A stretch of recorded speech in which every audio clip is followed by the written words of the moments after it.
Ishirahamwe rikorera mu gihugu c'Ubusuwise rijejwe guherekeza amashirahamwe akomeye ku isi mu kuraba kw'ivyo akora bigenda vyubahiriza amategeko mpuzamakungu SKS ryaraye risubiye kwemeza kw'ishirahamwe rihingura umwavu w'ikizungu Fomi rya hano mu gihugu cacu rikwije kandi ryubahirije urugero rusabwa n'amategeko mpuzamakungu mu vyerekeye ubuziranenge.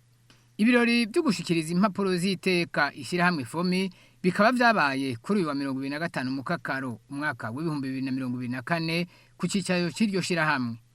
Engineer Hermenegilde Manyange icegera c'umuyobozi mukuru wa Fomi aratubwira ingene vyagenze kugira bashikira iyo ntambwe. N'igikorwa twari tumaze mu minsi mwisuzuma kuko twari dusanzwe twararose uburenganzira bwo kura twisunza amategeko mpuzamakungu mu mwaka w'ibihumbi 2021.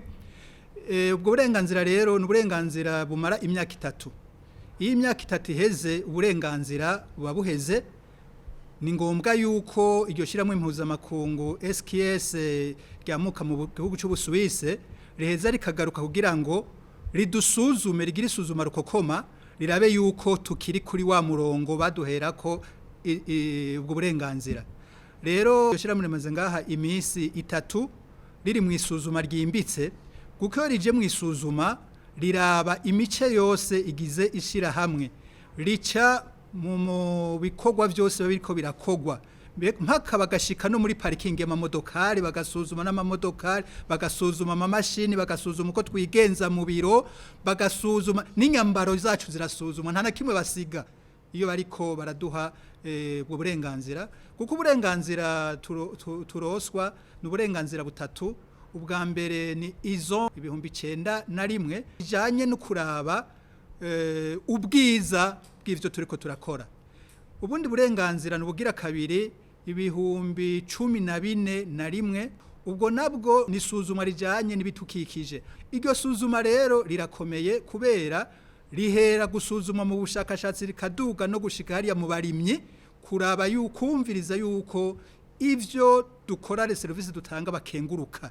Murumva ibidukikije impande zose, kuraba yuko isi ndimwa mu vyo dukora tuyikingira, kuraba yuko ibijanye n'ibidukikije ibiti n'ibindi vyinshi. Ubugira gatatu ni suzumwa rijanye ne 2045 iryo naryo rijanye no kuraba ibijanye n'ukuntu abakozi bafashwe mu buzima bwa misi yose impande zose, haba kwivuza, haba koroherezwa mu kazi, haba kunguruzwa mu vy'akazi, haba guhembwa imishahara, eka impande zose zijanye n'ubuzima bw'abakozi. Muri Fomi rero kanyamuneza mu gihe biboneka ko ivyo bakora byemewe ku rugero mpuzamakungu. Kuri twebwe rero n'umunezero mwishi cyane kuba ivyo turiko turakora ari ibintu vyemewe ku rwego mpuzamakungu. Aziyambono kazoza y'igihugu c'u Burundi nyine cyo mukuru w'igihugu c'u Burundi amaduhimiriza ni urupfunguruzo rero rukomeye rw'iyo mbarutso, kubera yuko ivyo turiko turahingura vyemeye ku isi yose. Twege gushora hanze ni nko umwana abagiye iwabo, urupfunguruzo turarufise.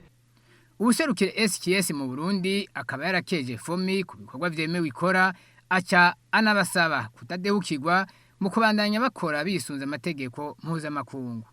Twobibutsa kwishirahamwe Fomi riri mu mashirahamwe 4 akorera hani wacu yemeje ku rwego mpuzamakungu ko yubahiriza ibisabwa n'amategeko araba ubuziranenge ku isi.